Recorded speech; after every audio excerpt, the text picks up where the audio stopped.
নরম তুলতুলে একটা স্ট্রবেরি কেকের রেসিপি আজকে বানাচ্ছি। তার জন্য প্রথমে স্ট্রবেরি কম্পাউন্ড বানাবো। সেই জন্য প্যানের মধ্যে স্ট্রবেরিকে ছোটো ছোটো করে কেটে নিয়েছি, আর বড় টেবিল স্পুনের 1 টেবিল স্পুন চিনি দিয়ে দিয়েছি। এবারে সেটাকে একদম মিডিয়াম ফ্লেমে খুব ভালো করে নাড়াচাড়া করতে হবে।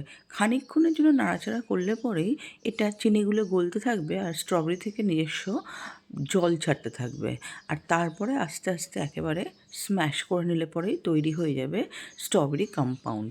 আর এটার মধ্যে অল্প একটুখানি লেবুর রস অ্যাড করতে পারো, আমার কাছে ছিল না তাই আমি দিইনি, চাইলে পরে অ্যাড করতে পারো। এবারে একটা পাত্রের মধ্যে আমি হাফ কাপ টক দই নিয়ে খুব ভালো করে ফেটাতে থাকবো যাতে কোনো লাম্পস না থাকে সেই পর্যায় পর্যন্ত। তারপরে আমি সেম হাফ কাপ গুঁড়ো চিনি এটার মধ্যে অ্যাড করে আবারও কিন্তু একেবারে সুন্দর স্মুথভাবে ফেটিয়ে নেব।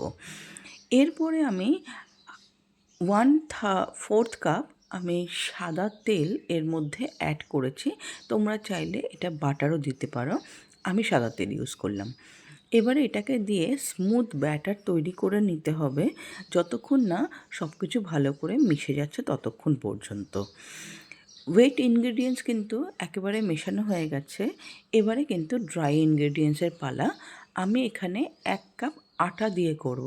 আমি ছান্নির মধ্যে 1 কাপ আটা, half cup cocoa powder optional, 1 tablespoon দিয়ে দিলাম বেকিং পাউডার, আর হাফ টিস্পুন দিলাম বেকিং সোডা, আর পিঞ্চ অফ সল্ট। এটাকে দিয়ে আমি এবারে এটাকে ছেনে নেব। ছেনে নেওয়ার পর আমি এটাকে কাট অ্যান্ড ফোল্ড মেথডে খুব ভালো করে মেশাতে থাকবো। আর যখন মেশাতে থাকবো তখন কিন্তু আমি দুধ অ্যাড করব না, আগে ভালো করে মিশিয়ে নেওয়ার পর যদি লাগে তারপরেই কিন্তু দুধটা অ্যাড করব।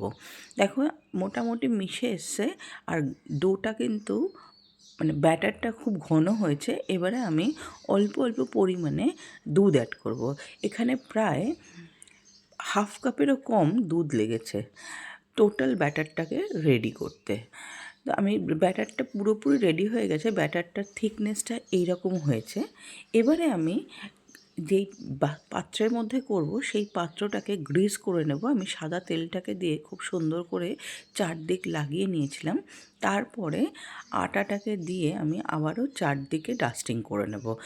এটা যদি প্রবলেম হয়, তোমাদের কাছে যদি পাসমান পেপার বা বাটার পেপার থাকে তোমরা কিন্তু সেটা ইউজ করতে পারো। আমার কাছে ছিল না, সেই জন্য আমি এটা ঘরোয়া পদ্ধতিতে করে নিয়েছি।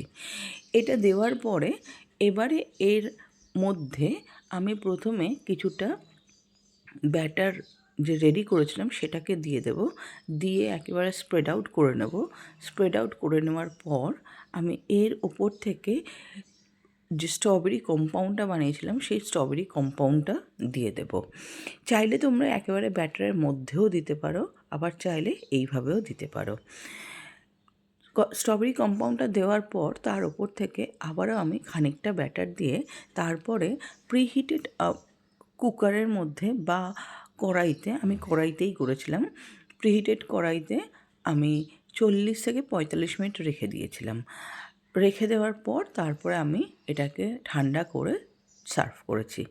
আর কোকো পাউডার যদি না থাকে তোমরা কিন্তু না দিলেও চলবে। সেই ক্ষেত্রে স্ট্রবেরি কম্পাউন্ড যেটা বানিয়েছো সেটা কিন্তু কেকের ব্যাটারের সাথে মিশিয়ে দিলে পরে কালারটা কিন্তু আরও সুন্দর আসে। দেখো আমার কিন্তু একদম স্পঞ্জ কেক রেডি হয়ে গেছে, আর ভীষণই সফট হয় ময়দা ছাড়া এই কেকটা।